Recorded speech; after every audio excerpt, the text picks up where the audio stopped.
Atomic habits. छोटे बदलाव, असाधारण परिणाम। अच्छी आदतों को विकसित करने और बुरी आदतों को छोड़ने के आसान और अचूक उपाय। लेखक जेम्स क्लियर। नित्य ज्ञान ऑडियोज। प्रकरण 9। आपकी आदतों को आकार देने में परिवार और मित्रों की भूमिका।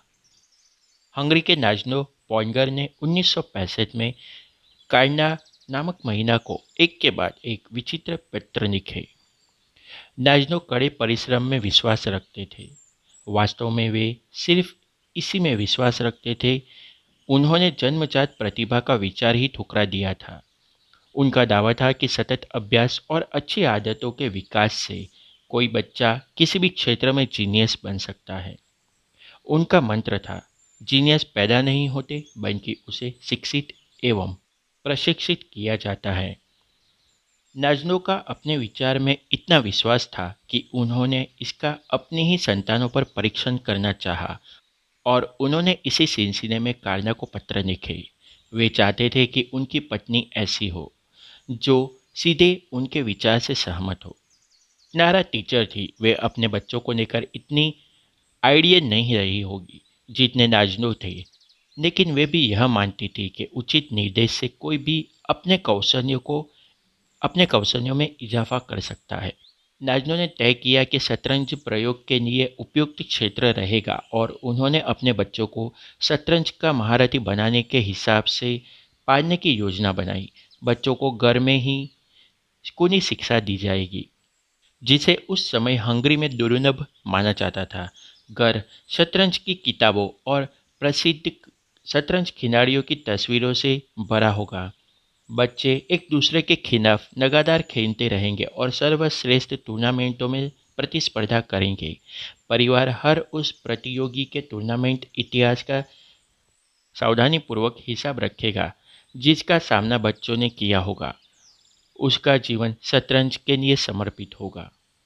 नाजनो ने क्लारा से विवाह किया और कुछ ही वर्षों में दंपति 3 बेटियों सुसान, सोफिया और जूडिथ के माता पिता बने। सुसान सबसे बड़ी थी और उसने 4 वर्ष की आयु से ही शतरंज खेलना शुरू कर दिया। 6 माह में वह बड़ों को भी हराने लगी।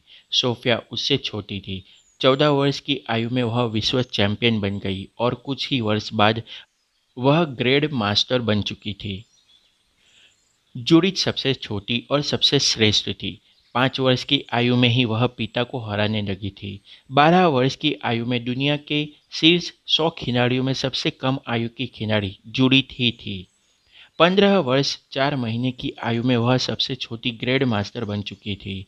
वह अब तक की सबसे कम आयु की रिकॉर्ड धारक ग्रैंड मास्टर बॉबी फिशर से भी छोटी थी। 27 वर्ष तक वह दुनिया की सबसे पहले नंबर की महिला शतरंज खिलाड़ी रही। पॉइंगर बहनों का बचपन बहुत असामान्य तरह का था। फिर भी यदि आप उनसे पूछोगे तो वे दावा करेगी कि उनकी जीवन शैली बहुत आकर्षक ही नहीं बल्कि सुखद भी थी। अनेक इंटरव्यू में इन बहनों ने कहा कि उनका बचपन दुष्कर होने की बजाय मनोरंजन से भरा था। उन्हें शतरंज खेलना अच्छा लगता था, इससे उनका मन नहीं पड़ता था। एक बार नाजनो ने मध्य रात्रि में सोफिया को बाथरूम में यह खेलते हुए देखा। पिता ने उससे कहा, सोने जाओ सोफिया, इन मोहरों को अकेला रहने दो। इस पर सोफिया ने यह जवाब दिया, डैडी ये मुझे अकेला नहीं छोड़ेंगे। पॉइंटर बहनें उस वातावरण में पली बड़ी जहाँ पर किसी भी अन्य बात की तुलना में शतरंज को ज़्यादा महत्व दिया जाता था। इसके लिए उनकी प्रशंसा होती थी और पुरस्कार मिलते थे। उनकी दुनिया में शतरंज की धुन होना सामान्य था और जैसा ही हम देखते हैं कि जो भी आदतें हमारी संस्कृति में सामान्य होती है उन्हें सबसे ज़्यादा आकर्षक व्यवहार के तौर पर आप देखते हैं। सामाजिक मानकों का मोहक खिंचाव। इंसान एक तरह से झुंड के जानवर है। हम इसमें फिट होना चाहते हैं, दूसरों के साथ बंधन बांधना चाहते हैं ताकि हम हमारे साथियों से सम्मान और अनुमोदन अर्जित कर सकें। इस तरह के झुकाव हमारे अस्तित्व के लिए आवश्यक है। हमारे अधिकांश विकासवादी इतिहास में हमारे पूर्वज जनजातियों में रहते थे। कबीले से अलग हो जाना या उससे भी बदतर बहिष्कृत किया जाना एक मौत की सजा थी। अकेला भेड़िया मार जाता है लेकिन झुंड बचा रहता है। मैं बहुत खुश हूँ क्योंकि मैं इस पुस्तक में गेम्स ऑफ थ्रोन के संदर्भ को जोड़ सका। इस बीच जिन लोगों ने सहयोग किया और दूसरों के साथ संबंध में बन गए, उन्होंने बढ़ी हुई सुरक्षा, संभोग के अवसर और संसाधनों तक पहुंचने का आनंद लिया। जैसा चार्ल्स डार्विन ने कहा था, मानव जाति के लंबे इतिहास में जिन लोगों ने सबसे प्रभावित रूप से सहयोग और सुधार करना सीखा है, वे ही प्रबल साबित हुए हैं। इसका परिणाम स्वरूप किसी से जुड़ना मानव की सबसे गहरी इच्छाओं में से एक है और इस प्राचीन वरीयता का हमारे आधुनिक व्यवहार पर एक शक्तिशाली प्रभाव है। हम पुरानी आदतों का चयन नहीं करते हैं, हम उनकी नकल करते हैं। हम उस स्क्रिप्ट का अनुसरण करते हैं जो हमारे दोस्त और परिवार, हमारे चर्च या स्कूल, हमारे स्थानीय समुदाय और बड़े पैमाने पर समाज द्वारा सौंपी गई होती है।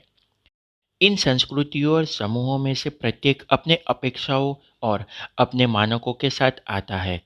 कब शादी करनी है या नहीं, कितने बच्चे होने चाहिए, कौन सी छुट्टियां मनानी है, अपने बच्चों के जन्मदिन उत्सव पर कितना पैसा खर्च करना है।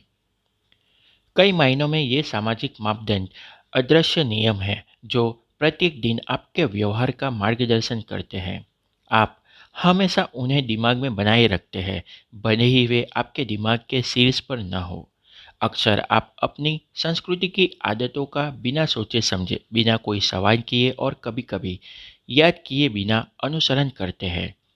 फ्रांसीसी दार्शनिक मिशेल डी मोंटेने ने लिखा है, समाज में जीवन के रीति रिवाज और प्रथाएं हमें बहाकर ले जाती है। ज़्यादातर समय समूह के साथ जाने पर बोझ का एहसास नहीं होता। हर कोई समूह के अनुकूलन होना चाहता है। यदि आप ऐसे परिवार में बड़े होते हैं जिसमें आपको शतरंज कौशल्य के लिए पुरस्कार दिया जाता है, तो आपको शतरंज खेलना बहुत पसंद आने वाली बात होगी। अगर आप ऐसी नौकरी में काम करते हैं जहां हर कोई महंगे सूट पहनता है, तो आप भी दिखावा करना चाहोगे। यदि आपके मित्र एक मजाक साझा कर रहे हैं या एक नया वाक्यांश का उपयोग कर रहे हैं, तो आप भी यह करना चाहोगे ताकि वे जान लें कि आपने इसे समझ लिया है। व्यवहार तब आकर्षक होते हैं जब वे समूह के अनुकूल होने में हमारी मदद करते हैं। हम विशेष रूप से 3 समूह की आदतों की नकल करते हैं। 1. करीबी समूह। 2. बड़ा समूह। 3. ताकतवर लोगों का समूह। हर समूह आपको अवसर देता है कि आप व्यवहार बदलने के दूसरे नियम का लाभ लें और अपनी आदतों का ज़्यादातर आकर्षण बना लें। 1. करीबी समूह। आसपास का हमारे व्यवहार पर अधिक प्रभाव पड़ता है। भौतिक वातावरण के संदर्भ में ऐसा था, जैसे कि हम अध्याय 6 में चर्चा की थी। लेकिन सामाजिक वातावरण में भी यह सही होता है। हम अपने आसपास के लोगों की आदतों को ही ग्रहण करते हैं। जिस प्रकार से हमारे माता पिता चीज़ों को तर्क से संभालते हैं, जिस तरह से आपके साथी एक दूसरे के साथ फ्लर्ट करते हैं, जैसे आपके सहकर्मी परिणाम हासिल करते हैं, आप भी उनका अनुसरण करते हैं। यदि आपके दोस्त सिगरेट पीते हैं, तो आप भी कोशिश करते हैं। जब बिस्तर पर जाने से पहले आपकी पत्नी की आदत दरवाजे को 2 बार चेक करने की है, तो आप भी इस आदत को अपनाते हैं। मुझे लगता है कि अक्सर अनुभव किए बिना अपने आसपास के लोगों के व्यवहार की नकल करता हूँ। बातचीत में मैं स्वयं संचालित रूप से दूसरे व्यक्ति के शरीर की मुद्रा को ग्रहण कर लेता हूँ। कॉलेज में मैं अपने रूममेट्स की तरह बात करने लगा था। अन्य देशों की यात्रा करते समय मैं अनजाने में ही स्थानीय उच्चारण का अनुकरण करता हूँ, खुद को रोकने के लिए याद दिलाने के बावजूद। सामान्य नियम कहता है कि हम किसी के जितने करीब होंगे, उतनी ही अधिक संभावना उसकी कुछ आदतों की नकल करने की होगी। हमारे एक अभूतपूर्व अध्ययन में हमने 32 साल तक 12,000 लोगों पर नज़र रखी और निष्कर्ष निकाला कि यदि किसी व्यक्ति को कोई दोस्त मोटा था, तो उसके मोटे होने की संभावना 57% बढ़ जाती है। यह दूसरे तरीके से भी काम करता है। एक और अध्ययन में पाया गया कि अगर किसी रिश्ते में एक व्यक्ति ने अपना वजन कम किया, तो दूसरे साथी का वजन लगभग एक तिहाई समय में कम हो जाएगा। हमारे दोस्त और परिवार एक प्रकार का अदृश्य सहकर्मी दबाव प्रदान करते हैं, जो हमें उनकी दिशा की ओर खींचता है। बेशक, सहकर्मी दबाव केवल तभी पूरा होता है जब आप पूरे प्रभाव से घिरे हो। तब अंतरिक्ष यात्री माइक मैसिमिनो एमआईटी में स्नातक छात्र थे, तो उन्होंने एक छोटी रोबोटिक्स क्लास ली थी। कक्षा में से 10 लोगों में से 4 अंतरिक्ष यात्री बन गए। यदि आपका लक्ष्य अंतरिक्ष में जाने का था, तो वह कमरा सबसे अच्छी संस्कृति था जिसकी तलाश आप कर रहे थे। इसी तरह एक अध्ययन में पाया गया कि 11 या 12 साल की उम्र में यदि आपके सबसे अच्छे दोस्त का आईक्यू ऊंचा है, तो बुद्धि के प्राकृतिक स्तरों को नियंत्रित करने के बाद आपका आईक्यू भी 15 साल की उम्र में उतना ही होगा। हम अपने आसपास के लोगों के गुणों और प्रथाओं का आत्मसात कर लेते हैं। बेहतर आदतों के निर्माण के सबसे प्रभावी तरीकों में से एक है एक यह है कि आप ऐसी संस्कृति में शामिल हो जाए जहां आपका इच्छित व्यवहार सामान्य व्यवहार हो। नई आदतें तब हासिल करने योग्य लगती है जब आप दूसरे को उन्हें हर दिन करते हुए देखते हैं। तो आपको इस पर विचार करने की अधिक संभावना है कि व्यायाम सामान्य आदत है। यदि आप चेज प्रेमियों से घिरे हैं, तो आप मानने लगेंगे कि प्रतिदिन चेज का आनंद लेना उचित है। आपकी संस्कृति सामान्य के लिए आपकी उपेक्षा निर्धारित करती है। खुद के चारों ओर उन लोगों को साथ दें जिनकी आदतें वैसी है जो आप खुद विकसित करना चाहते हैं। ऐसे में आप साथ आगे बढ़ेंगे। अपनी आदतों को और अधिक आकर्षक बनाने के लिए आप इस रणनीति को एक कदम आगे ले जा सकते हैं। ऐसी संस्कृति से जुड़े जहां एक आपका इच्छित व्यवहार सामान्य व्यवहार हो, और दो आपके और उस समूह के बीच पहले से ही कुछ बातें समान हो। न्यूयॉर्क शहर के उद्यमी स्टीव काम्ब एक कंपनी चलाते हैं जो नर्ड फिटनेस के नाम से पहचानी जाती है। यह कंपनी नर्ड, मिसफिट और म्यूटेट लोगों की मदद वजन घटाने में करती है ताकि वे सुदृढ़ और स्वस्थ हो। उनके ग्राहकों में वीडियो गेम्स के प्रेमी, फिल्मों के दीवाने और औसतन सामान्य आदमी शामिल है जो शरीर को सही आकार में करना चाहते हैं।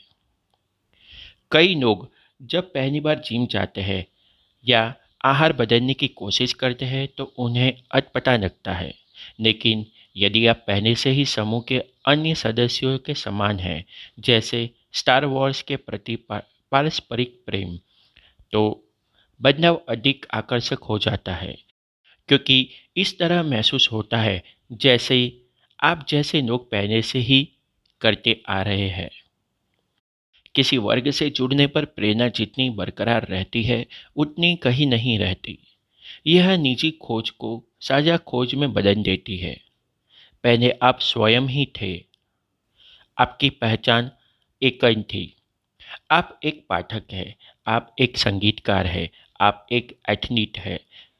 जब आप किसी बुक क्लब या बैंड या साइकिलिंग समूह से जुड़ते हैं, तो आपकी पहचान आपके आसपास के लोगों से जुड़ जाती है।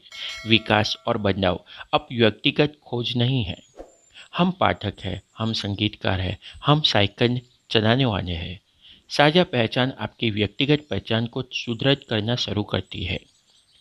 यही कारण है कि किसी लक्ष्य को प्राप्त करने के बाद भी आप अपनी आदतों को बनाए रखने के लिए समूह का हिस्सा बने रहना महत्वपूर्ण होता है। मित्रता और समुदाय नई पहचान स्थापित करते हैं और व्यवहार के लंबे समय तक चलने में मदद करते हैं। 2. बड़े समूह का अनुसरण करना। 1950 के दशक में मनोवैज्ञानिक सोलोमन एस ने सिलसिलेवार अनेक प्रयोग किए थे, जो अब प्रत्येक वर्ष असंख्य अंडर ग्रेजुएट को सिखाए जाते हैं। हर प्रयोग के शुरू में सब्जेक्ट अजनबियों के समूह के साथ प्रवेश करते थे। उनके लिए अनजान अन्य प्रतिभागी अभिनेता होते थे जो शोधकर्ता द्वारा लगाए गए थे।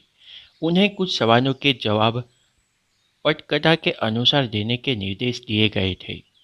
समूह को एक नयन वाला एक कार्ड दिखाया जाता है और फिर नयनों की श्रृंखला वाला दूसरा कार्ड। प्रत्येक व्यक्ति को दूसरे कार्ड पर वह लाइन चुनने के लिए कहा जाता था जो पहले कार्ड की लाइन की लंबाई के समान हो। यह एक बहुत ही सरल कार्य था। यह दो कार्ड का एक उदाहरण दिया गया है। सामाजिक मानकों का पालन करना। चित्र 10। यह चित्र सोलोमन एस द्वारा प्रसिद्ध सामाजिक अनुरूपता के प्रयोगों में प्रयुक्त दो कार्डों का प्रतिनिधित्व करता है। पहले कार्ड पर 9 की लंबाई बाय स्पष्ट रूप से 9C के समान है, लेकिन जब अभिनेताओं का समूह दावा करता है कि यह एक अलग लंबाई है, तो सब्जेक्ट अक्सर अपना मन बदल लेते थे और अपनी आंखों पर विश्वास करने की बजाय भीड़ के साथ जाना पसंद करते थे। प्रयोग हमेशा ऐसे शुरू होता था। पहले कुछ आसान परीक्षण होते थे जिन सभी सही लाइन पर सहमति व्यक्त करते थे। कुछ राउंड के बाद प्रतिभागियों का टेस्ट दिखाया जाता था जो कमरे में अभिनेताओं को छोड़कर बिल्कुल पिछले वाले की तरह स्पष्ट होता था। वे जानबूझकर गलत जवाब का चयन करते थे। उदाहरण के लिए वे चित्र 10 में दिखाई गई तुलना के लिए ए जवाब देते थे। हर कोई सहमत होता था कि रेखाएं समान हैं, भले ही वे स्पष्ट रूप से अलग होती थी। सब्जेक्ट जो छल से अनजान होते थे वे तुरंत हतप्रत रह जाते थे। उनकी आंखें चौड़ी हो जाती थी। वे अपने आप पर हंस पड़ते थे। वे अन्य प्रतिभागियों की प्रतिक्रियाओं की दोबारा जांच करते थे। उनकी व्यग्रता तो बढ़ जाती थी जब एक के बाद दूसरे भी वही गलत प्रतिक्रिया देते थे। जल्द ही सब्जेक्ट अपनी आंखों पर शक करना शुरू कर देता था। आखिरकार वे भी इसका ही जवाब देते थे जो उनका दिल जानता था कि वह गलत है। एस ने कई बार और कई अलग अलग तरीकों से इस प्रयोग को किया। उन्होंने जो खोजा वह था कि जैसे जैसे अभिनेताओं की संख्या बढ़ती गई वैसे वैसे ही सब्जेक्ट की अनुरूपता भी बढ़ती गई। यदि सिर्फ सब्जेक्ट और अभिनेता था तब व्यक्ति की पसंद पर कोई प्रभाव नहीं पड़ा। उन्होंने बस मान लिया कि वे एक डमी के साथ कमरे में थे। जब दो अभिनेता सब्जेक्ट के साथ कमरे में थे तब भी बहुत कम प्रभाव पड़ा था, लेकिन जब लोगों के तौर पर अभिनेताओं की संख्या 3, 4 से लेकर 8 तक बढ़ गई या बढ़ा दी गई तो सब्जेक्ट के स्वयं दोबारा अनुमान लगाने की अधिक संभावना बन गई। प्रयोग के अंत तक लगभग 75% सब्जेक्ट समूह के साथ सहमत हो गए थे। उत्तर भले स्पष्ट रूप से गलत था। जब भी हम अनिश्चित होते हैं कि कैसे कार्य करना है, तब हम हमारे व्यवहार का मार्गदर्शन करने के लिए समूह की ओर देखते हैं। हम लगातार अपने माहौल को स्कैन करते रहते और सोचते रहते हैं, शेष सब क्या कर रहे हैं। हम अमेज़न या ट्रिप एडवाइज़र पर समीक्षाओं की जांच करते रहते हैं क्योंकि हम खरीदने, खाने और यात्रा की श्रेष्ठ आदतों की नकल करना चाहते हैं। यह आमतौर पर स्मार्ट रणनीति है। संज्ञा के रूप में इसके साक्ष्य भी है, लेकिन इसका नकारात्मक पहलू भी हो सकता है। समूह का सामान्य व्यवहार अक्सर व्यक्ति के इच्छित व्यवहार को खत्म कर देता है।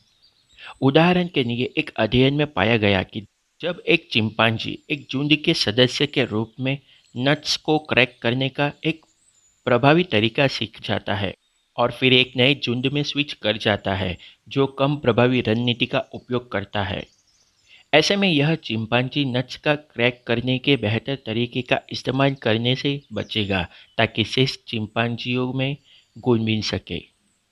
मनुष्य भी इसके समान ही है। समूह में मापदंडों की अनुपालन करने के लिए जबरदस्त आंतरिक दबाव होता है।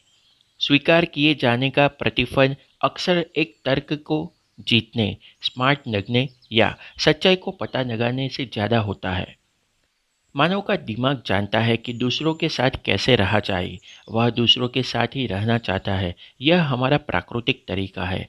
आप इस पर हावी हो सकते हैं, आप समूह को अनदेखा कर सकते हैं या फिर इस बात की चिंता छोड़ सकते हैं कि अन्य लोग क्या सोच रहे होंगे। लेकिन इसमें मेहनत लगती है। जो चलन है उसके खिलाफ जाने में अतिरिक्त प्रयास करना होता है। जब आदत को बदलने का अर्थ समूह को चुनौती देना होता है तो बदलाव आकर्षणहीन हो सकता है। जब आदतों को बदलने का अर्थ समूह के साथ ढलना है तो बदलाव बेहद आकर्षक होता है। 3, ताकतवर लोगों के समूह का अनुसरण। हर स्थान पर मानव शक्ति, प्रतिष्ठा और सामाजिक स्तर को पाना चाहता है। हम अपनी जैकेट्स में कई मेडल लटकाना चाहते हैं। हम अपने किताबों में अध्यक्ष या पार्टनर का दर्जा करना चाहते हैं। यह प्रवृत्ति जरूर व्यर्थ लग सकती है, लेकिन यह स्मार्ट प्रयास है। ऐतिहासिक रूप से भी देखा जाए तो जिस व्यक्ति के पास अधिक शक्ति और सामाजिक स्तर होता है वह कई संसाधन प्राप्त कर देता है, जीवित रहने की चिंता कम करता है और आकर्षक साथी साबित होता है। हम ऐसे व्यवहारों के प्रति आकर्षित होते हैं जो हमें सम्मान, सहमति, प्रशंसा और सामाजिक स्तर प्रदान करते हैं। हम जिम में ऐसे होना चाहते हैं जिसकी मांसपेशियों में बल हो, या ऐसा संगीतकार होना चाहते हैं जो जटिल से जटिल चीज़ें बजा सके, या ऐसे अभिभावक होना चाहते हैं जिनके बच्चे खूब उपलब्धियां हासिल करें। यही बातें हमें भीड़ से अलग करती है। एक बार हम समूह के अनुकूल साबित हो जाए तो फिर हम भीड़ से अलग दिखने के तरीके खोजने लगते हैं। यह एक बड़ा कारण है जिससे हम अधिक प्रभावी लोगों की आदतों पर गौर करते हैं। सफल लोगों के व्यवहार का हम अनुपालन करने लगते हैं क्योंकि हमारी भी सफल होने की आकांक्षा रहती है। जिन लोगों को हम पसंद करते हैं, जिनकी आदतों को हम दैनिक आदतों में शामिल करते हैं, आप अपनी इंडस्ट्री में सर्वाधिक सफल कंपनियों की बाजार रणनीतियों का अनुसरण करते हैं। अपने पसंदीदा बेकर की रेसिपी को बनाते हैं, अपने पसंदीदा लेखक की कहानी कहने की शैली को आप अपना लेते हैं। जिस तरह से आपके अधिकारी बात करते हैं, आप उनके समान ही बात करने लगते हैं। हम उनकी शैली भी अपनाते हैं जिससे हम ईर्ष्या करते हैं। उच्च सामाजिक दर्जे के लोगों को सबकी प्रशंसा, सम्मान और सम्मति मिलती है। यदि व्यवहार को सहमति, सम्मान और प्रशंसा मिलती है तो वह हमें आकर्षक लगता है। हम उस व्यवहार को नहीं अपनाते जो हमारे सामाजिक स्तर को घटा सकता है। हम अपने बगीचे की घास काटते हैं और बाड़ को भी ठीक करते हैं क्योंकि हम आस पड़ोस की कीचड़ का स्थान नहीं बनना चाहते। जब हमारी माँ आने वाली होती है तो हम घर साफ करते हैं क्योंकि हम नहीं चाहते कि कोई हमारे बारे में किसी भी प्रकार का निष्कर्ष निकाले। हम लगातार सोचते हैं दूसरे मेरे बारे में क्या सोच रहे हैं और अपना व्यवहार इसी के आधार पर परिवर्तित करते रहते हैं।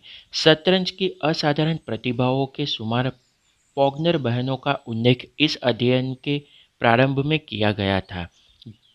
वे जोरदार और लंबे समय तक बने रहने वाले सामाजिक प्रभाव की साक्षी है। इन बहनों ने कई घंटों तक हर दिन शतरंज की प्रैक्टिस की और दर्शकों तक अपना प्रभाव छोड़ा। ये आदतें और व्यवहार आंशिक रूप से इसीलिए भी आकर्षक बने रहे क्योंकि उन्हें अपनी संस्कृति में सम्मान मिला था। उनके माता पिता की प्रशंसा से लेकर ग्रैंड मास्टर बनने जैसी उपलब्धियों की वजह से उन्हें अपने प्रयास सतत रखने के कई प्रेरक तत्व मिले थे। अध्याय का सार।